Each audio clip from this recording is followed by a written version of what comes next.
Good morning, everybody. Welcome back to my channel, Gardening with Wendy in Zone 5B. My name is Janelle, and I'm here to help take the intimidation out of gardening, maybe getting you planting a few things that you enjoy eating and propelling you on a path of food independence. I figured today would be a good day to do an end of May vegetable garden tour. Now, I also have perennials here, and if that's something you're interested in me doing a video on, I'd be happy to do that. Just let me know in the comments. I woke up and it was 44 degrees. Yesterday was like 50, so this was a little bit of a jolt. So without further ado, I think we're just going to jump into the vegetable garden tour. I hope you enjoy it. Starting out with the front part of the garden, these are peppers. I have 3 different varieties. I grew these from seed. They're in a grow bag, and I put a cage on them right away because up here the wind can be kind of strong, and this way it's just giving them support. But I took their tags off of their cups and I just wrapped it around the wires here. So I have, this is a California Wonder, which is your basic green pepper that eventually turns red. This is an Ozark Giant, which these peppers are supposed to get 2 to 3 times larger than those. This is my first time growing these, so we'll see. And then this one here is a jalapeno, which I use in my salsas, and then I also make poppers for in the freezer. Over here, of course, are strawberries, and like I said once before, these are June bearing, so you can see they're starting to develop their strawberries. I'll probably be picking these in a couple weeks. So, and I feel like I'm going to have a pretty good crop because I had a lot of flowers, and I'm starting to see, you know, like a lot of berries here. So that's a good sign. Then down in these larger grow bags, I think these are 10-gallon grow bags.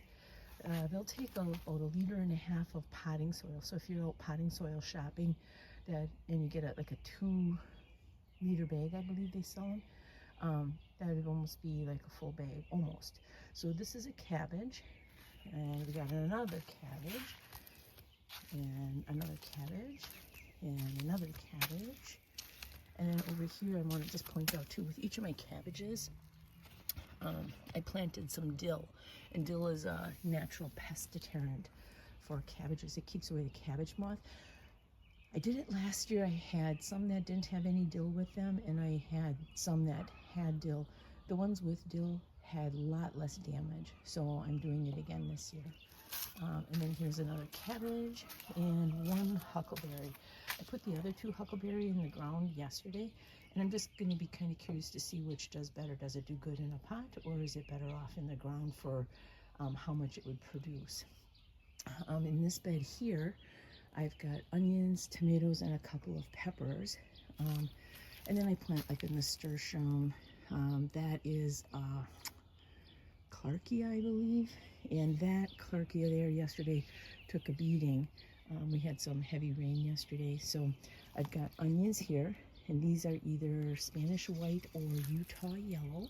I grew these from seed. And the neat thing about onions is when you start seeing the leaves, like this one has 4, so it's working on developing 4 rings of onions so far. So it's a little bit small under there, but it's growing. And then here, this one only has 3. That one there only has 3. But some of these are starting to develop a little bit more, so I'm more than happy with that. This is my super sauce tomato section.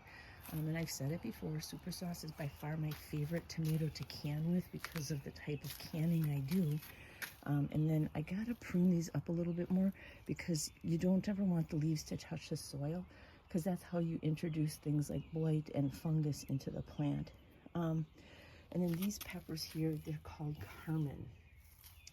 I don't know much about them, but I had this sweet lady come to my plant sale, not once, not twice, but 3 times. And on the 3rd time, she brought me 2 Carmen peppers to try. So I'm really excited about that. Something new, and it was such a nice gift. I just can't get over that yet. I've got a calendula planted here, which attracts aphids away from the tomatoes. And the flower, it has medicinal purposes. And then there's a little marigold there that I grew from seed. The other thing I just wanted to kind of talk to you about is the nasturtium plant. This will give off some really nice flowers, and the entire plant is edible. So what I usually do is I just take 1 or 2 leaves, and I'll cut them up with the scissors in my salad, because the leaves taste like a peppery lettuce. The flowers are edible, they have a peppery flavor, and then the flower, after it dies back, produces a little peppercorn looking thing, and that also is peppery. So I just wanted to kind of tell you about that. There's another way of getting some green vegetables into your diet. So now let's go to the onions in the front of the house. The variety of onion that I have planted here is called Ailsa Craig. It's supposed to produce a super large onion, and you got to plant them like 8 to 10 inches apart. So there's very few onions in each of the beds. But I just wanted to show you, these are doing well here too. This area faces south. And at the very end of the bed I had room, so I have one more pepper there. And then this one here, I did a video a couple weeks ago. That's my last Spanish white onion from in the basement, and it started to sprout, so I planted it. Now I saw a video on YouTube, and the couple is somewhere in maybe Korea or Thailand or maybe China. They have like a mountainside garden, and they plant their sprouted onions. It produces smaller onions, but it still produces. So I'm going to give it a try. What do I got to lose? And then here's some more of the Ailsa Craig onions. You can kind of see they've got 3 leaves, so 3 leaves equal 3 layers so far. Oh, that one on the very, very end has 4. So that's cool. They're developing and growing really nice. I planted those from seed, and I think I planted them around, I think it was in January actually. So I think last year I planted them in February, and they were kind of small when I put them out. So I thought I'm going to start them a month earlier, and they did much better. So when the Christmas tree comes down, the onions get seeded. So let's go on to the rest of the garden now. I'm actually really curious on how many of you preserve a lot of your vegetables for winter like I do, whether it be freezing or canning, pickling, sauerkraut, anything like that. I'm always open for ideas. I don't know everything, and it's always cool to kind of connect with people with similar goals, like-minded people. Surround yourself with like-minded people is what I tell people. So I'm just kind of curious on the things that you preserve and your methods of preserving. I'm open for any ideas, so please let me know in the comments, okay? So these 3 bags here actually have carrots in. They have garbage cans flipped upside down on top of them, and the reason being is the critters like to go in and just dig them all up, and then the carrots eventually fail. I believe I got either a 10-pack or a 12-pack of the garbage cans. Last year I put them on all my cabbages because last year the critters were always bothering the cabbages. This year it was the carrots, so I put them in a little kind of a, what do you call it, like a screened-in porch, so that they have a chance to grow, and they're doing okay here. I haven't had any critter problems since they've been in the cages. Carrots is something that I will harvest at the end of August.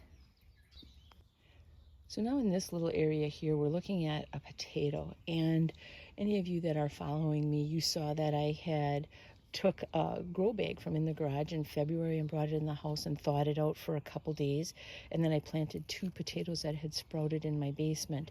And I thought that I was going to be harvesting potatoes around Memorial Day, but the plant is so healthy that I'm not.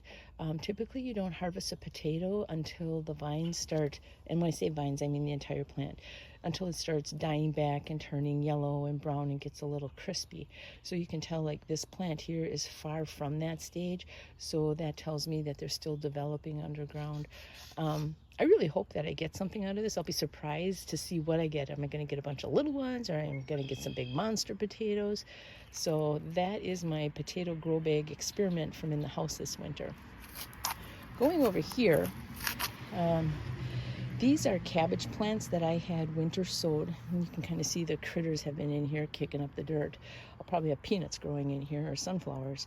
But anyway, back in February, I had planted cabbage seeds in a milk jug and closed the milk jug back up and stuck it outside. So these plants have never had the luxury of being in the house at all. They've only grown out here.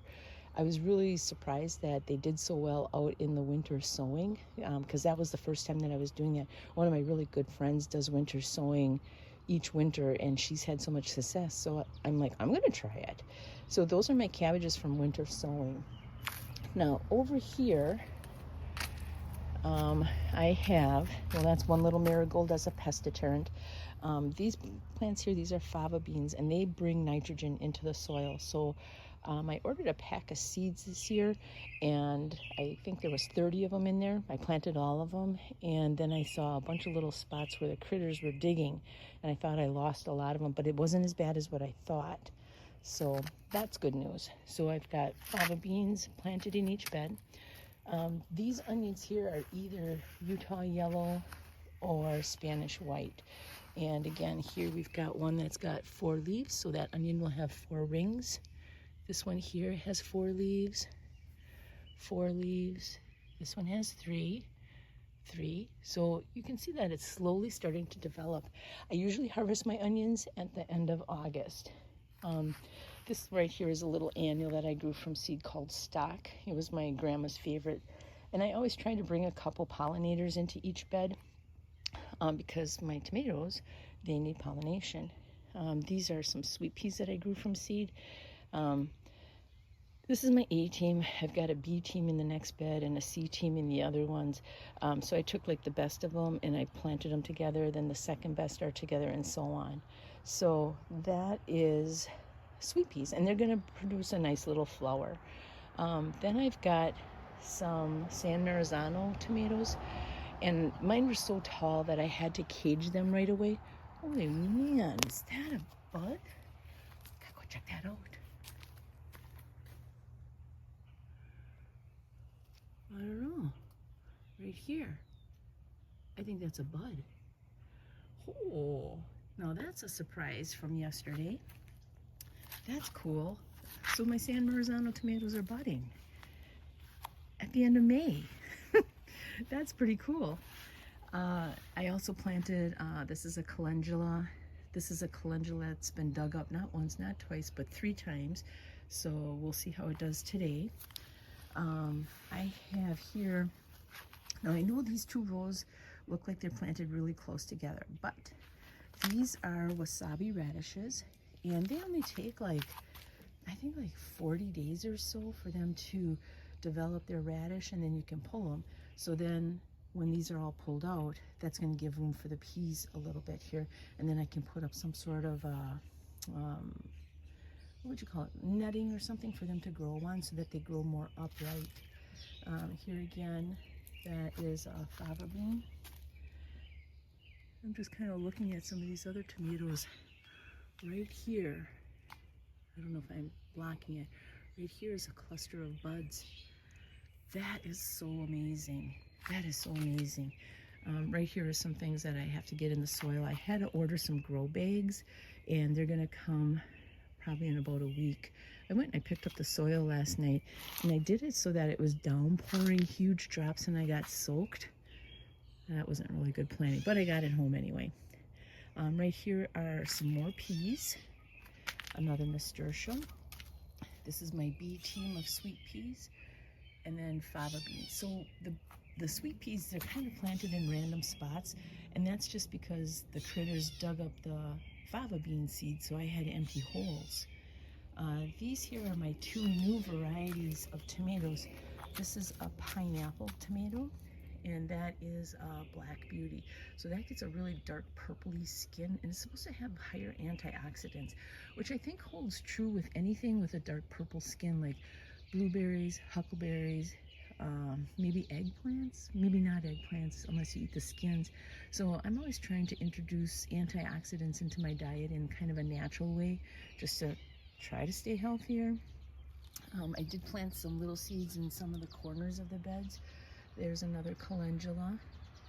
And then let's see here. This is, I think it's called a Korean broccoli. I got this from one of my really good friends. It's actually 2 plants, but the roots were so twizzed together, I was really afraid I was going to damage one. But yesterday, these little florets were not there, and they are today. So that's pretty cool. I've got a little bit of a weed situation. I ran out of time on my lunch yesterday to finish weeding this area, but I've got strawberry spinach, a sad goji berry, and another strawberry spinach over here. This is a cabbage. And then down here, I believe these are strawberry spinach that probably had seeded from last year, because they sure look like the same plant, which through my years, I have found I am more of a spinach person than a lettuce person. So I tend to grow more spinach. And these rows here, these are spinach. So I've got row, and then kind of a sad row there. Again, when I plant seeds, the critters go right behind me and they take them. This is the Aztec variety, which was planted, this was planted I think on Easter, 420. I think that was Easter. And then here, this is a salad spinach.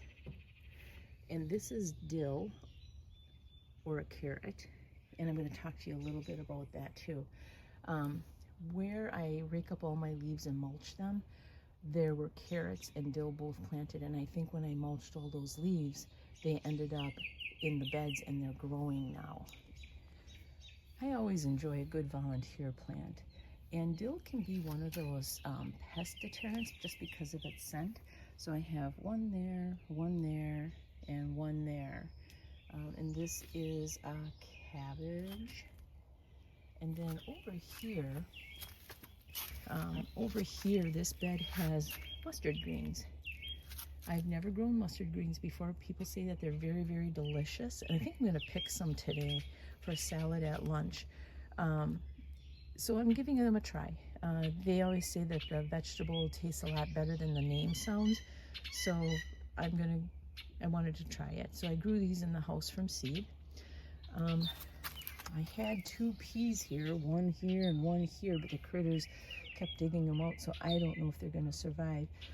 I planted a stock there, and that's kind of like a flower, just, you know, an annual.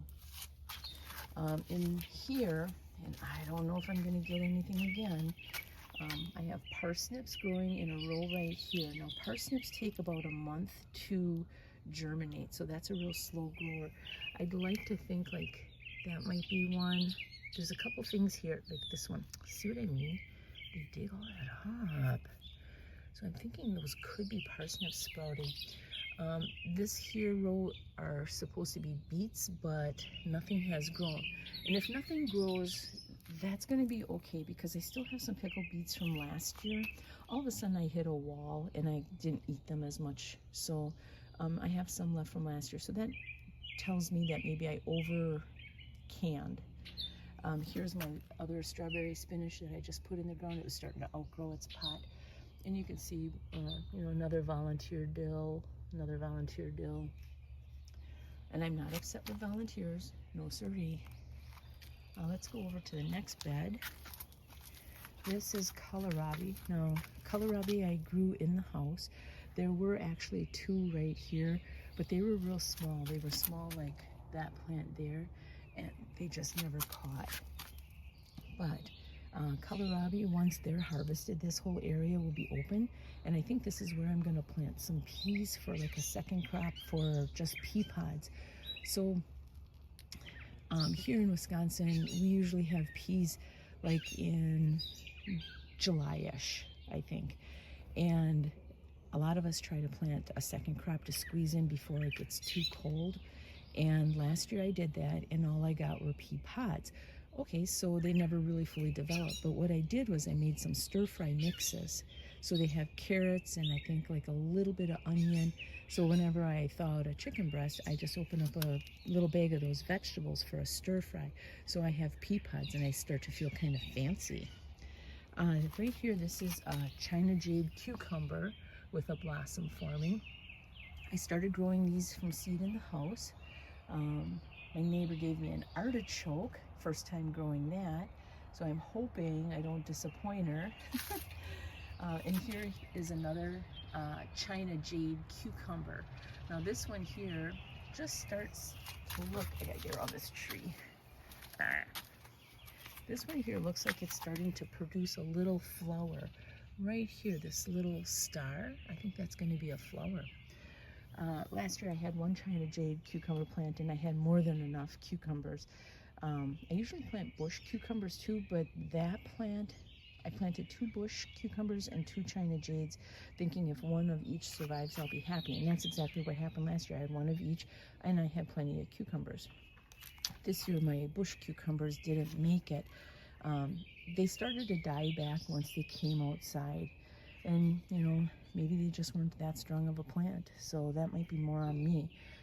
Nothing is perfect here. I have fails just like everybody else. So now we have 1 more bed to visit. Well, actually 2. What we're looking at here is my garlic. Now each row is a different variety of garlic, and I've been kind of starting to watch for garlic scapes which grow off of hardneck varieties, and that's all I ever plant are hardneck.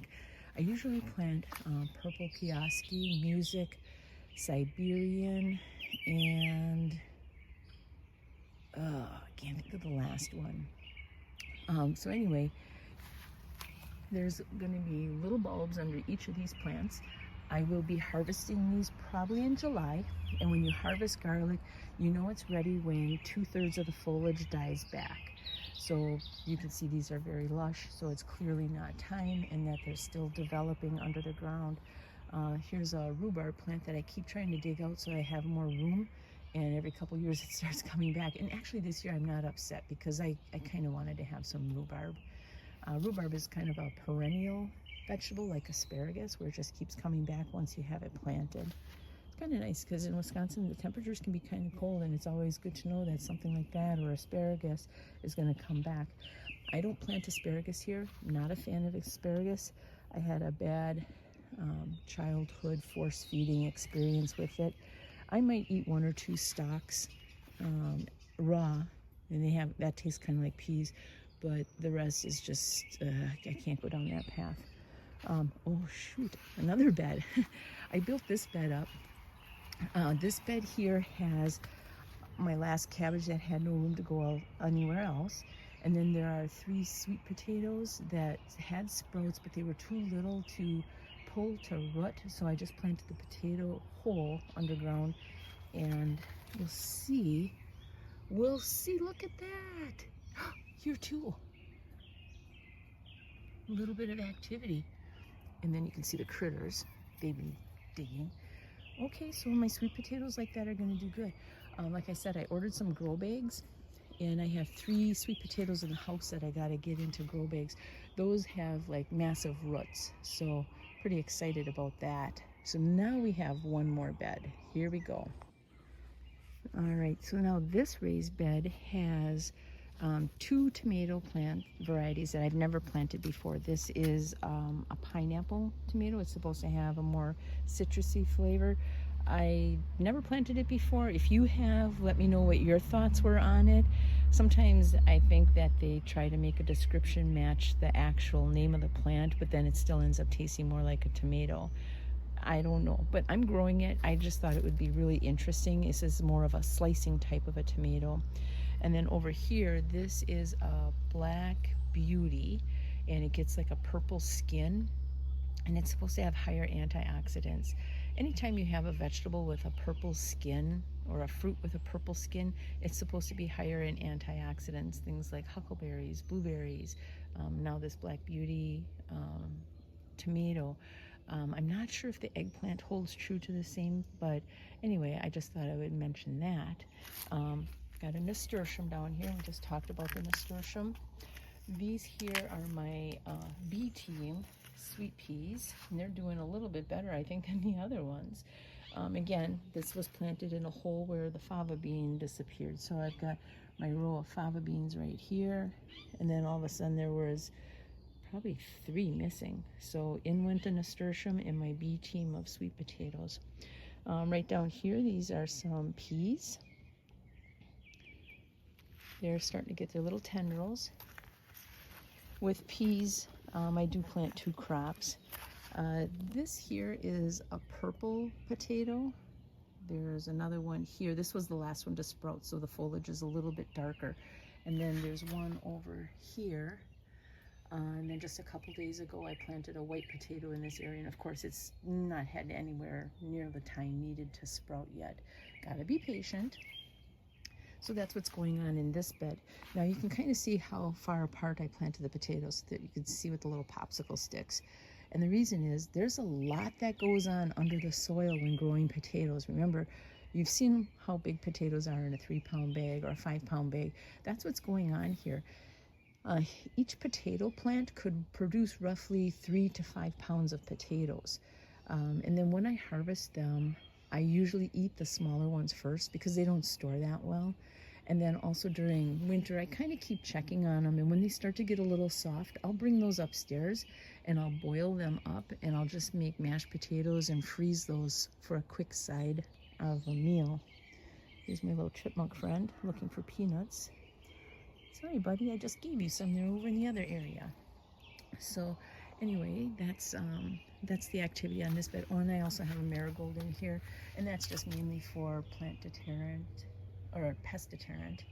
And then I do see that I have a random dill or a carrot over here, and I never get rid of the randoms. So anyway, that's the story on this bed.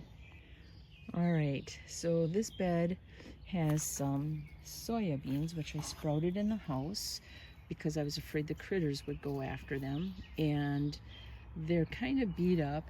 I don't know if they're going to catch, but a soya bean is what they use to make tofu out of. Now, this week I had more soybean seeds in the house, so in between each plant I stuck a seed in the ground, but I can kind of see like little holes like this, so I have a feeling my seeds are no longer there. Those bottles right there, those are just full of rainwater. They're kind of out of sight from the road, so I can just grab them if something looks a little wilty. This here bed has cabbage, so there's 1, 2, 3, 4, 5, 6. Cabbage need a lot of space to grow, and I'm hoping to have plenty of cabbage for making sauerkraut. Right here is another nasturtium, and we have fava beans because they actually draw nitrogen into the soil. And then I have another variety of peas here. I did a video about how come I grow my peas in the house and bring them outside, and it's mainly because of the critters. I swear they watch me, and the minute I go back in the house, they start digging. So my neighbors might have peas and soya beans and peanuts and sunflowers growing that they didn't plant. So you're welcome. So anyway, I did have another pea here. You can kind of see space. There's supposed to be one there, but they ran off with that.